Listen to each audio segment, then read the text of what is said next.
Hey, what's up, fam? Alright, so this is going to be really centered around a one shot, and I want to express my hopes that this gets serialized at the very beginning of the video. I want to make it very clear.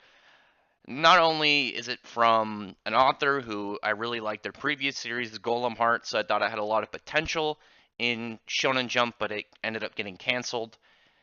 I wasn't very happy about that, but luckily, it looks like the author, is potentially getting another chance, and not only coming back with an interesting series, but one that really feels both both similar in a lot of ways, but also unique in a lot of ways. And when I say unique in a lot of ways, kind of like the setting and the way that some of the characters are laid out. Now, this series is called Fantasies. I believe it's Shonen Jump. I couldn't find anything yet on the publisher because I think this was a online translation before the the English releases of the chapters, which should be out soon.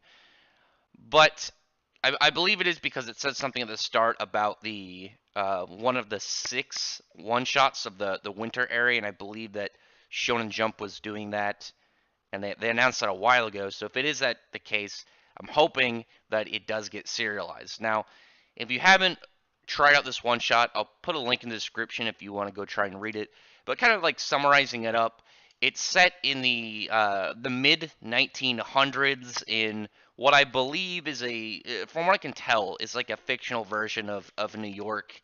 There's a map, but I can't really make out if that's supposed to be essentially an area of the actual world or if it's just a fictional place. But it's all in a time where gang members ruled pretty much everything, and that is a very interesting time of what it was. If you've ever watched any of the old kind of gangster movies, the mob, it's when they do ones that kind of feel like they're much more accurate. It's not just like, okay, we're gonna do bad stuff, but when you really see some of the sides that probably wouldn't otherwise be capitalized on, I think it's very interesting because here you have the kind of like one shot villains. We usually see early on the villains are just kind of set up to be knocked down just for exposition, to really show some of the characters, and they were kind of put out as the more dark and like vicious gangsters and criminals that they just like to do bad stuff because they can. It's within their power. Where the main group, I think their name was Junk Hole, and they're much more of a community-based kind of gang where they do all this gang work and do whatever they're doing in their illegal activities to help their community, and they're much more tied to helping out their area and just doing what they can, the best they can to to progress those around them. So they're more like I wouldn't say really Robin Hood-ish, but kind of like that, but in a very realistic way. And I thought that was kind of cool, and the fact that it feels in a lot of ways like it would be set up in a much darker world, just the way that a lot of people seem to they it'd be much more vicious. Guns seem way more prevalent than in a lot of shonens, but also the fact they're also able to incorporate shonen battle powers, and I thought that was cool that the writer was able to kind of have this feel. Okay, as I'm rereading this in this video, I see that it is Jump, it is Weekly Shonen Jump. Okay, cool, but the fact that it's able to incorporate this double feel of sort of almost like ascending, but at the same time a battle shonen, I think is pretty cool.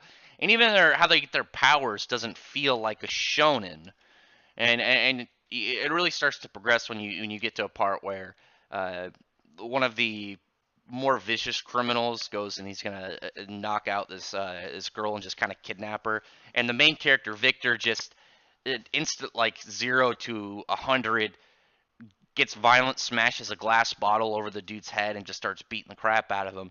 And when one of the villain guys, his crew pulls out a gun and gets ready to take this guy down, all of Victor's people, they're already there, circle them all. They all got their guns out. They're ready to fight. So on top of not only having kind of like the shonen battle aspect, you're getting prior to that, prior to like let's do superpower stuff, you're getting just like set up for just normal gang violence and quick to means of an end solution with guns. So very interesting for that. You get a pretty cool part where the main character who doesn't like to be violent, he doesn't like people in his crew fighting, but he's very much ready to and perfectly fine with killing people that kind of disturb the peace of his I'd say territory, his area of influence, which is kind of cool. He only lets the guy go, and you find out later that he only spared the guy's life because he didn't want to make a scene around like his neck of the woods. I thought it was pretty cool, and he seems very smart because there's a character who shows up who is a journalist that wants to talk to them, and he's able to kind of figure out that she doesn't feel like a journalist. She feels more like a police officer because that whole scene that when it was all going down, she reacted so quickly and was ready to pull out her gun. And she's actually a former police officer that quit because of the corruption and is now a journalist. And like I said, you get a pretty cool like exposition kind of bit from her when she's kind of just talking about what's going on, what she knows. And the name of the series starts to come into play. That they call the people with powers fantasy users because there's a drug developed called fantasy from this thing called the cryptid flower, and it will give you a power of sorts.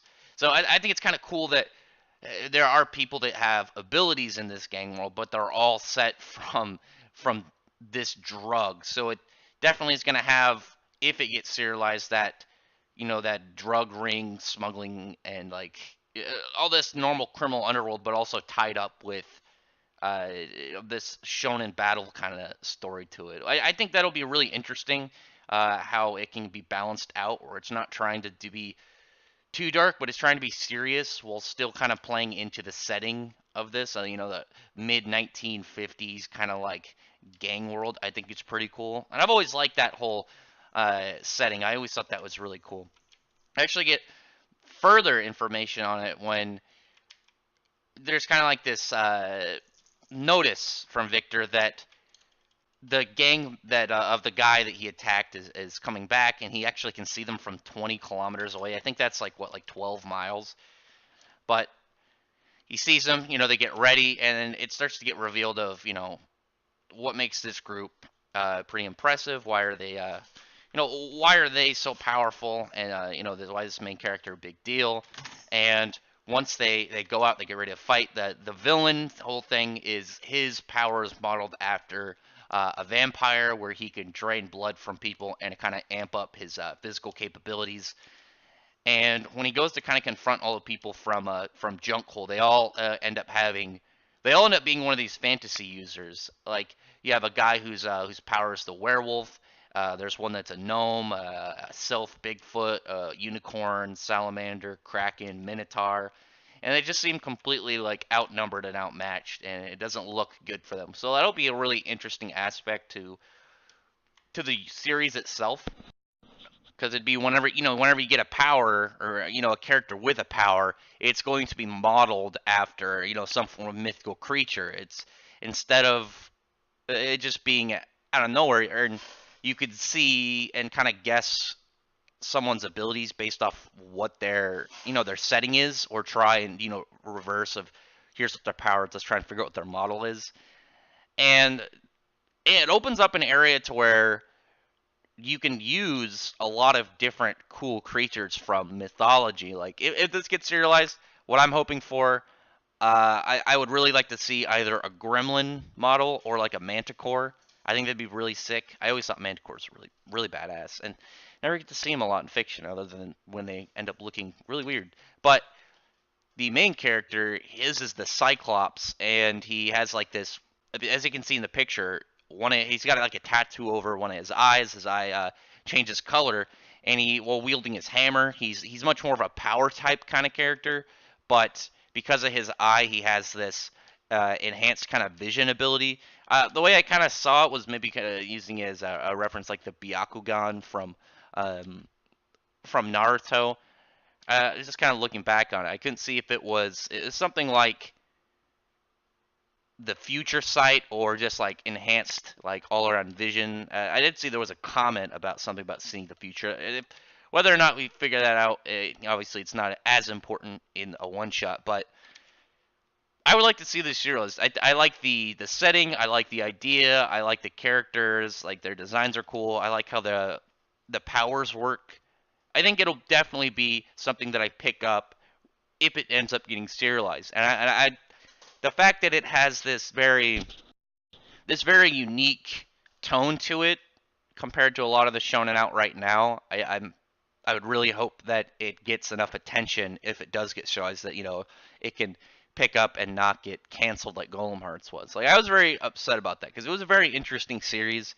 If you've never gone back and read it, there's kind of like something I really liked about the series, just kind of giving one bit, was the fact that a lot of the setting of the world seemed very dark and serious, but the main character was like super cheerful and optimistic, and just like the way that he'd be set in a situation, I thought was kind of funny and entertaining. But this series, like I said, it's only a one shot right now. Check it out though if you're interested, and if you would like to see this serialized, tell me, drop a comment. But one thing I would actually like to know is if this did get serialized, what kind of monster do you think would be the coolest to get put in the series? Like I said, I would like to see a Manticore or a Gremlin. Other than that, really appreciate anyone who came and listened to this video, and I'd really like it if you'd thumbs it up the video, befriend the like button, and subscribe for more. And maybe check out my other videos, see if there's any other videos that I've done that you might enjoy. But other than that, I appreciate everyone that's already subscribed, and I appreciate all for listening.